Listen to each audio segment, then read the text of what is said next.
Bonjour à toutes et à tous, bienvenue dans Santé Future, votre rendez-vous dédié à l'innovation et à l'avenir de la santé. Hervé Bonneau est là. Salut Hervé. Aujourd'hui, un thème majeur, longtemps invisible, enfin incontournable, la santé des femmes. En France, les maladies cardiovasculaires sont la première cause de mortalité chez les femmes, loin devant le cancer du sein. L'endométriose, qui touche une femme sur 10, reste en moyenne diagnostiquée après 7 ans d'errance. Le dépistage du cancer du col de l'utérus, pourtant évitable dans la majorité des cas, est insuffisant. Et malgré une espérance de vie plus longue, les femmes passent une partie importante de leur vie en moins bonne santé. Alors pourquoi un tel retard? Quels sont les biais et les angles morts du système de santé? Pour en parler, j'accueille Sarah Benjilani, sage-femme et spécialiste de l'accompagnement périnatal. Et le docteur Catherine Monpère est avec nous en visio, cardiologue préventive, membre de la commission Cœur de Femmes au sein de la Fédération française de cardiologie. Un peu d'histoire dans le scan. Hervé nous racontera comment de l'Antiquité à aujourd'hui, la douleur des femmes a tour à tour été minimisée, psychologisée et trop souvent ignorée. Dans la pépite santé, place à Endolès, une plateforme qui transforme les symptômes et les parcours de femmes atteintes d'endométriose en données intelligibles pour les patientes, les médecins, les chercheurs. Un nouvel outil pour réduire l'errance diagnostique.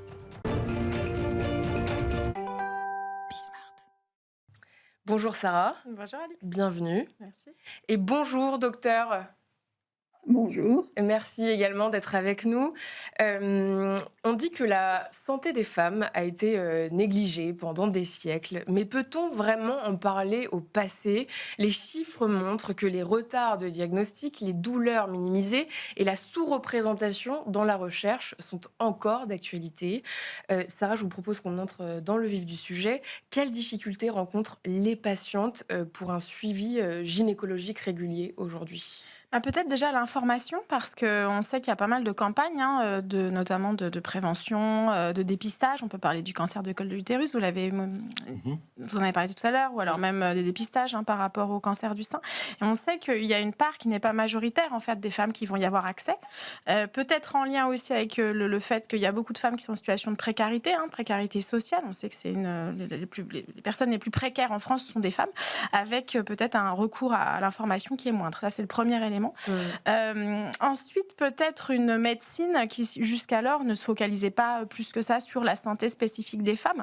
Et là, je tiens à vous donner un scoop que vous connaissez peut-être, mais on sait enfin que les nausées gravidiques ont une cause biologique, alors qu'auparavant, on pensait que c'était les nausées. Beaucoup de femmes ont des nausées en début de grossesse. La plupart, on leur dit que ça va disparaître au bout de 3 mois, puis il y en a qui les ont pendant 9 mois, ce qu'on appelle hyperémèse gravidique. Donc, on disait aux femmes, vous êtes enceinte, c'est normal, ça va passer à l'accouchement. Mais des femmes qui vivaient des situations terribles, et certaines se posaient même la question d'interrompre leur grossesse, tellement c'était insupportable en début de grossesse. Et donc, ça, c'est quelque chose qu'on banalise. Qu'on banalisait tout à fait, et qu'on psychiatrisait, je crois que vous allez en parler tout à l'heure. Mais du coup, on hospitalisait les dames, et puis on leur disait de rompre tout contact avec leurs proches. Et maintenant, en fait, on sait qu'il y a des éléments qui sont des marqueurs qu'on peut retrouver. Donc, je trouve que c'est assez symptomatique de difficultés que les femmes peuvent avoir quand elles ont des symptômes. Le traitement des nausées pendant la grossesse, c'est quand même le Donormil. C'est un truc qui fait dormir. Donc, en fait, on disait aux femmes, elle nous saoule, elle va prendre ça, elle va être dans le coma, et puis elle va nous lâcher. C'était vraiment ça, quoi. Et ça, c'est toujours le cas? Les traitements, ça bouge. Et surtout, là, cette étude, elle date de 2024. Elle a été publiée dans un très bon article qui s'appelle The Nature. Et l'idée, c'est d'avoir aussi des perspectives thérapeutiques. Quand on sait d'où ça vient, c'est plus facile de traiter. Docteur Monpère, les symptômes cardiovasculaires chez les femmes sont souvent qualifiés d'atypiques, en partie parce que les protocoles et essais cliniques ont longtemps été centrés sur les hommes. Déjà, est-ce que c'est toujours le cas? Alors, je pense que d'abord, il faut tordre le cou un petit peu à ce qu'on lit un petit peu partout concernant les symptômes de l'infarctus en particulier, qui seraient complètement différents de ceux des hommes et qui expliqueraient en partie les retards de diagnostic. En fait, lorsqu'on reprend les études caractérisant les douleurs de l'infarctus, on voit que chez les hommes comme chez les femmes, on retrouve dans 90% des cas cette douleur thoracique violente, oppressante, qui peut irradier, etc. Donc, tout à fait typique, j'allais dire, et qu'on retrouve aussi bien chez les hommes que chez les femmes. Mais c'est vrai que c'est quelque chose qui a fait le buzz et qu'on entend encore beaucoup, y compris de la bouche de médecins.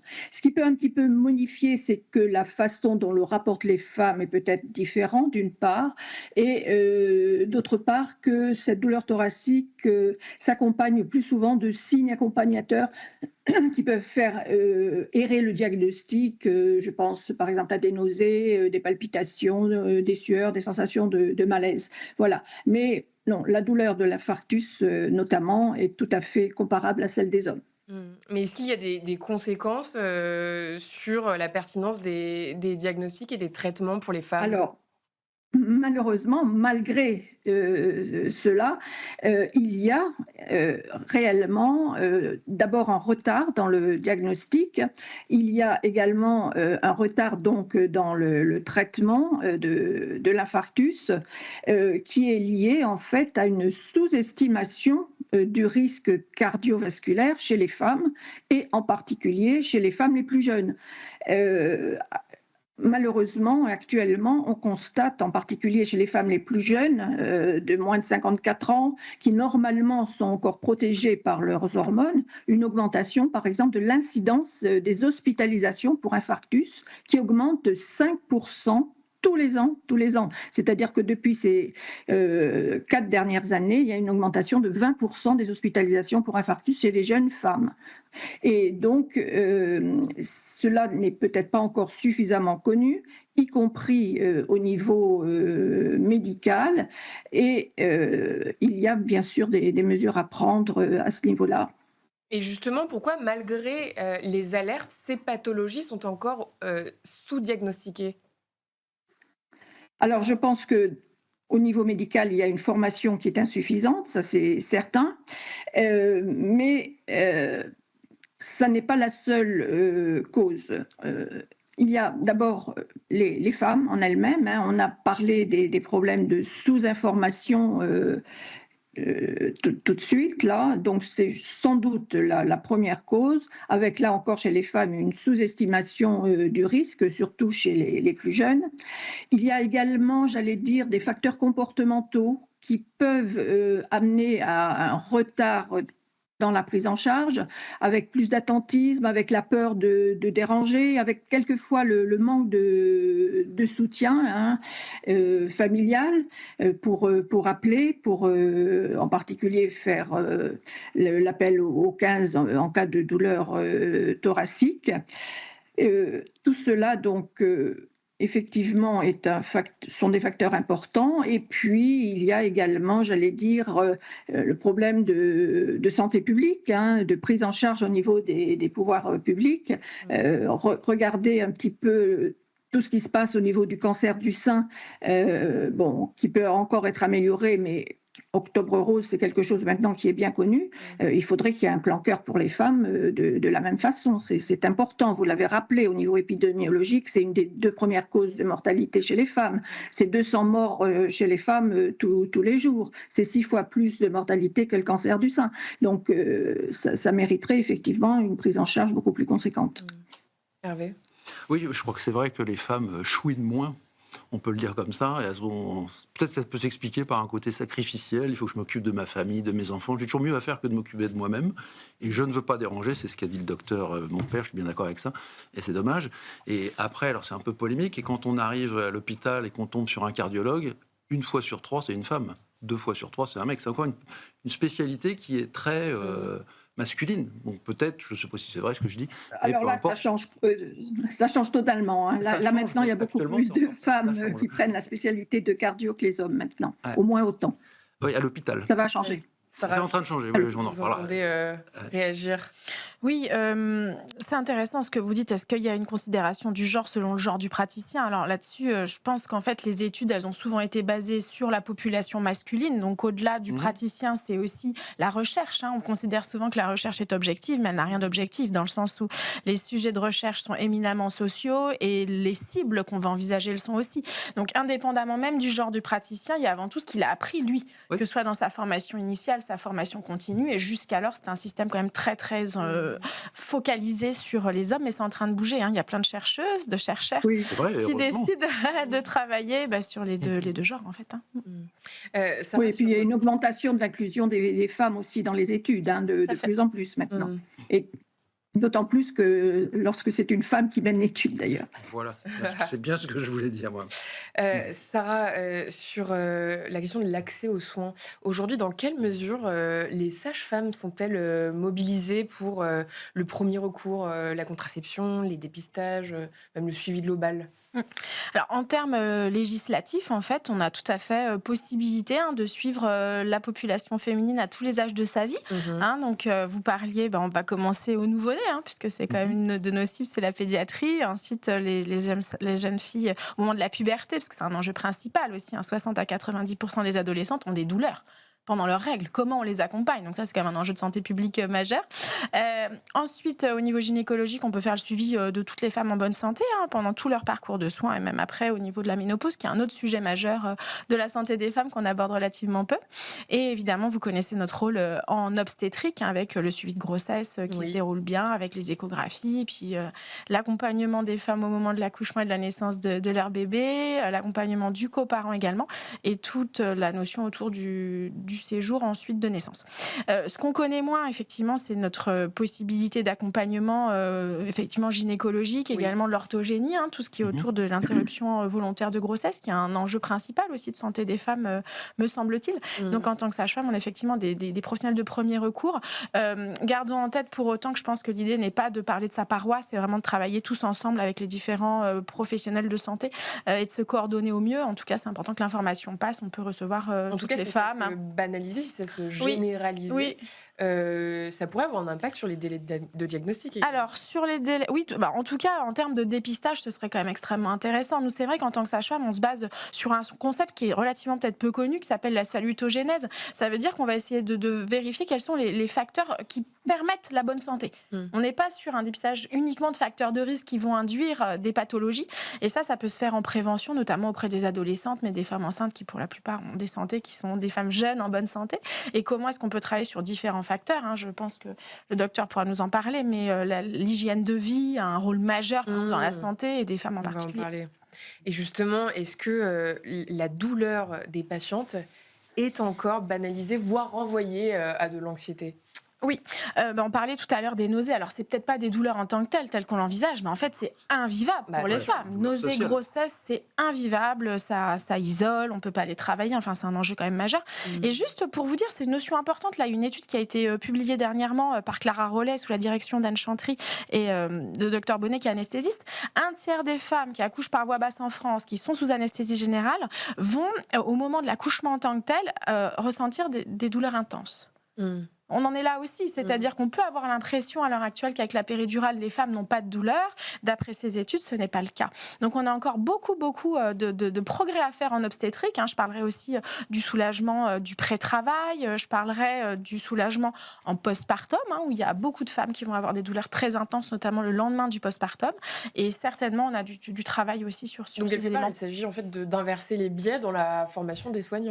Alors d'inverser, je ne sais pas, mais en tout cas de considérer que le genre peut avoir un impact. Il y a des spécificités féminines. Là, on parle notamment de la santé reproductive et sexuelle. La grossesse et l'accouchement sont des spécificités féminines. Je pense qu'il y a tout un champ de recherche. Et là, je me permets de vous parler d'une recherche qui est naissante, mais qui pour autant est extrêmement importante. C'est la recherche en maïotique. C'est-à-dire que nous avons des professeurs des universités en maïotique, on a des maîtres de conférences maïotiques. Et forcément, selon notre prisme de formation initiale, les thématiques de recherche sont différentes. Et pour les sages-femmes, les thématiques de recherche tournent principalement, évidemment, autour de la santé des femmes. Docteur, on voit que dans les données que la vie quotidienne des femmes est marquée par une charge mentale importante. C'est plus un tabou, on le sait. Est-ce que ça a un effet mesurable sur le risque cardio-métabolique ? Alors effectivement, donc ce qu'on peut englober finalement sous le terme de facteurs psychosociaux est quelque chose qui va jouer énormément sur le risque vasculaire chez les femmes, en sus bien sûr des facteurs de risque traditionnels que l'on connaisse ou des facteurs de risque spécifiques liés par exemple à des grossesses pathologiques. Donc ces facteurs de risque psychosociaux sont multiples, d'une part liés, on en a parlé un petit peu, aux catégories socioprofessionnelles les plus défavorisées, qui vont donc avoir un moindre accès aux soins, qui vont également avoir souvent une charge mentale plus importante, donc un stress, j'allais dire, chronique permanent, dont on sait qu'il a des effets délétères au niveau du plan cardiovasculaire, au niveau de la pression artérielle. Il y a également, et lorsqu'on recherche un petit peu plus spécifiquement les femmes qui viennent de faire un infarctus, et en particulier les jeunes femmes, on retrouve dans près de la moitié des cas, ce qui est quand même très important, des problèmes d'adversité dans l'enfance, de maltraitance, d'abus divers qui vont avoir une incidence particulière. Donc ces risques psychosociaux sont très importants chez les femmes, d'abord parce qu'ils sont plus fréquemment retrouvés que chez les hommes, et ils vont avoir un retentissement également, on commence à le comprendre sur le plan physiopathologique, plus important que chez les hommes.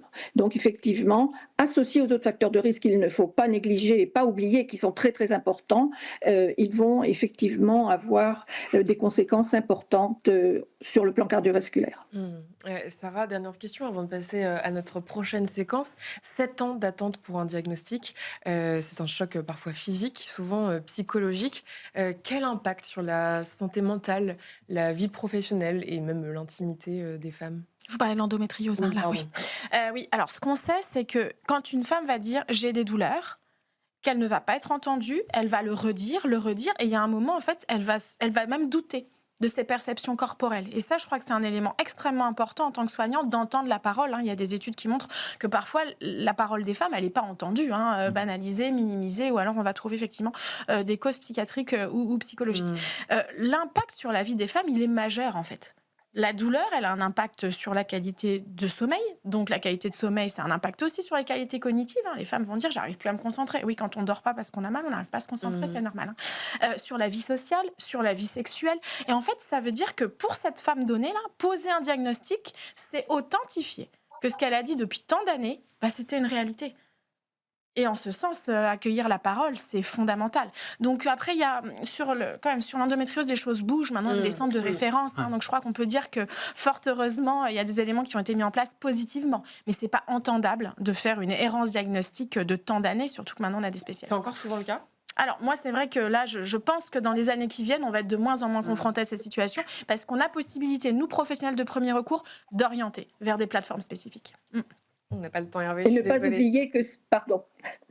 oublier que ces femmes ont également un risque cardiovasculaire qui est majoré par l'endométriose, avec des phénomènes inflammatoires. Donc, elles seront effectivement à suivre également sur ce plan-là.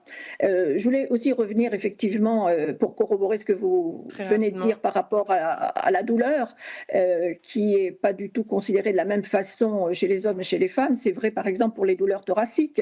Quelqu'un qui arrive en urgence avec une douleur thoracique, chez un homme, on s'orientera tout de suite vers une pathologie cardiovasculaire, et chez une femme, souvent, ce sera un diagnostic d'anxiété ou de dépression. Et ça a encore été authentifié récemment. Restez avec nous, mesdames, on passe au scan.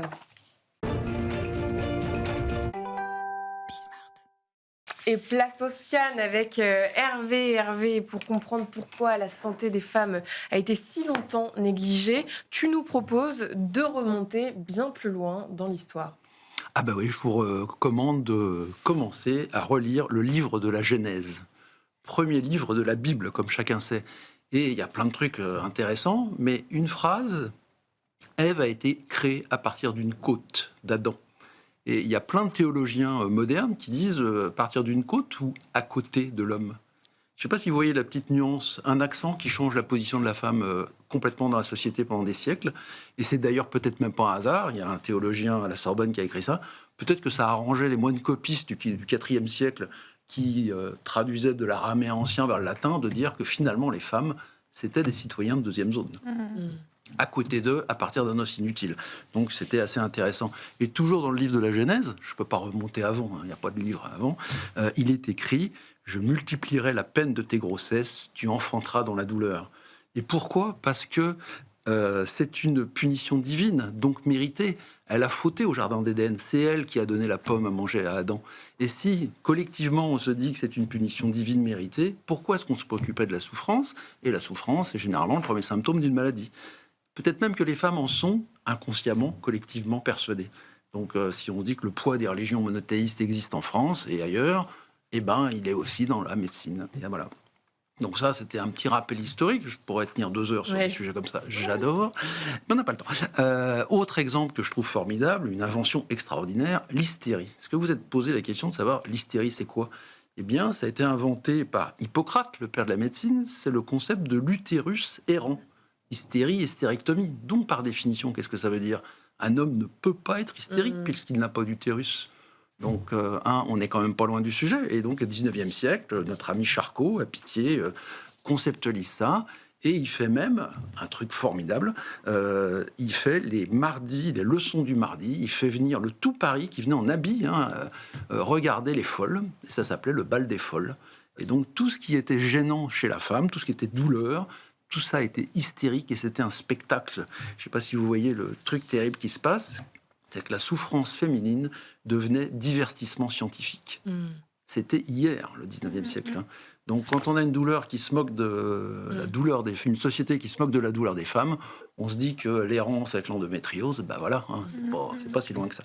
Et d'autres dates plus récentes, explique-toi. Oui, je pourrais continuer, mais effectivement, vous vous souvenez que vous n'avez le droit de voter que depuis 1945 et le droit d'ouvrir un compte bancaire que depuis 1965, en ayant la permission écrite de votre mari. Je ne sais pas si vous... C'est incroyable. Il y a 60 ans. Qu'est-ce que ça veut dire tout ça, clairement, d'un point de vue hiérarchique dans une société moderne ? L'homme est supérieur à la femme. Ces dates le prouvent. Enfin, alors évidemment, ça change. C'est pas ce que je pense, mais c'était il y a moins d'un siècle, il y a 60 ans. C'est hier. Et toi, tu nous dis justement que tout ça va changer. Ah, tout va changer. On a commencé à en parler tout à l'heure. Aujourd'hui, plus de la moitié des médecins sont des femmes, 52% des généralistes, 24% des PUPH en 2024, des agrégés à l'hôpital, 41% des chefs de service, et à la PHP, 63% des PH sont des femmes. Donc, bonne nouvelle, avec 64% des étudiantes en première année. On dit que la médecine se féminise et c'est le girl power qui arrive. Enfin. Merci beaucoup Hervé pour ce rappel historique. Mesdames, rapidement, parce qu'on n'a pas beaucoup de temps, mais sur ce conditionnement qui date de l'Antiquité et qu'Hervé vient d'évoquer, et cette note aussi positive, comment est-ce que...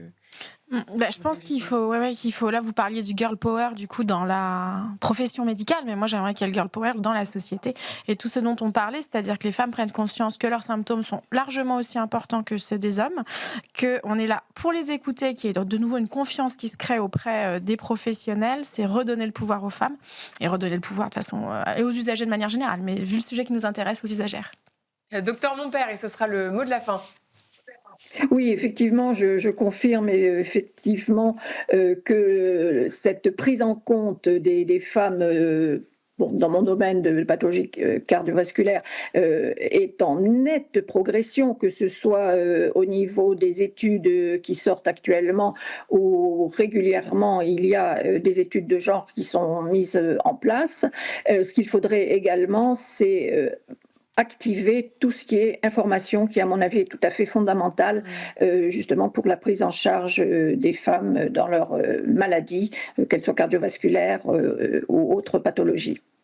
Merci beaucoup, merci docteur Catherine Monpère, cardiologue, et merci à vous Sarah Benjilani, secrétaire générale du Collège national des sages-femmes. Et pour continuer notre exploration de la santé féminine, on accueille Alexandra Mon, CEO et fondatrice d'Endoless. Bonjour Alexandra et bienvenue. Bonjour. Alexandra, on entre dans le vif du sujet. Qu'est-ce que c'est Endoless ? Endoless, c'est une plateforme qui vise à redonner le contrôle sur la santé aux femmes répondre aussi sur toutes les problématiques de biais médical, afin de collecter la data qui manque aujourd'hui. À la fois, on aide les femmes de mieux comprendre ces symptômes et on aide la recherche avec la data qu'on collecte. Et alors, comment ça fonctionne exactement côté patiente, l'expérience patiente? C'est très simple, c'est une application qui est téléchargeable sur le téléphone. Donc, on peut déclarer nos symptômes, nos ressentis grâce à une interface assez facile. Et puis, on source toutes les données de wearable devices. Donc, montre connectée, bague connectée, on les met tout ensemble et on donne les analyses et prédictions pour les femmes. Et derrière, les données pseudo-anonymisées sont mises pour les recherches. Donc, c'est ensuite à destination du médecin et du chercheur. Comment est-ce qu'eux, ils les exploitent? À quoi ça leur sert exactement? Justement, déjà, les femmes, ça permet de télécharger les rapports, les donner aux médecins et pouvoir mieux communiquer avec les médecins sur les symptomatiques, etc. Parce que c'est toujours très difficile d'avoir les médecins au même niveau d'information. Et pour les chercheurs, ils peuvent choisir ces cohortes. Admettons, on est intéressé par les femmes atteintes d'endométriose, comme moi, qui sont entre 30 et 40 ans, pas d'enfants, qui font du sport 2 fois par jour, vivant à Paris. On peut cibler cette cohorte et on peut télécharger la data set sur les symptomatiques, sur les activités de vie, quel était le sommeil, cycle, tout ça, et le donner aux médecins dans les cas de recherche. Donc l'idée, c'est vraiment de nourrir la recherche. Exactement. Et donc le type de données récoltées, ça se fait, vous avez dit, via une montre connectée et des données qu'on rentre sur une application. Oui, exactement. Et la patiente le fait quotidiennement? Pas forcément quotidiennement. Donc déjà, l'application est capable de chercher toute la data qui est un peu objectif. Donc les données de wearable devices et les données environnementales. Donc on a toujours les données contextuelles qui sont téléchargées. Et puis si les patientes, j'aime pas vraiment le mot patiente, c'est une femme ressente la nécessité de mettre son ressenti dans l'application, c'est là qu'on commence à récupérer aussi les données subjectives. Donc ce qu'il ressent, ce qu'il vit tous les jours. Donc est-ce que finalement votre objectif, c'est de réduire les biais de diagnostic et la recherche médicale, dans la recherche médicale? Aussi, oui, tout à fait. Hervé? Oui, j'ai une question sur les datas.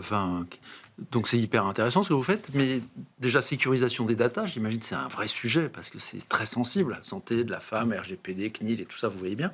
Et puis l'autre truc, c'est concrètement, vous savez, en médecine, on est très evidence-based médecine. Alors on a des datas en vie réelle, j'entends, c'est intéressant, mais en quoi ça peut modifier les protocoles avec la HAS par exemple, qui va dire c'est quoi ces trucs là? Bien sûr. Donc déjà, merci beaucoup pour la question, parce que la question de data, c'est vraiment le vif du sujet, sachant qu'aujourd'hui, avec le vibe coding et le développement de l'IA, on a tendance d'aller beaucoup plus vite qu'il faut. Donc on a attaqué le problème différemment. D'abord, on a construit l'infrastructure. Donc notre infrastructure, c'est notre infrastructure propre. On est basé sur les serveurs de Microsoft Azure qui sont certifiés HDS, et assez rare pour les startups. Et aussi, nos intelligences artificielles sont déployées en premises. Donc les données ne sortent pas et les données sont pseudo-anonymisées le moment qu'ils sortent de l'application. Donc nous, on travaille avec la data à 100% anonymisée pour nous. Donc, qu'est-ce que ça va changer pour les recherches et tout? Si on regarde un peu l'historique, les femmes étaient plutôt traitées comme les exceptions. Donc, on n'a pas assez de données massives des santé de femmes et de la vie de tous les jours des femmes, que même aujourd'hui, si on regarde les algorithmes qui sont utilisés partout, même pour calculer les règles, pour calculer les taux d'activité, on ne peut pas être à 100% sûr qu'ils ont, dans la mathématique, ils ont bien pris en compte les femmes. Et donc, l'objectif, c'est de justement créer cette masse de données qui sera nécessaire pour les recherches futures, pour un peu essayer de répondre à cette biais existante. Merci beaucoup. Merci Alexandra Mon, CEO et fondatrice d'Endoles. Merci à toi aussi Hervé. À très bientôt sur Be Smart for Change. Impeccable.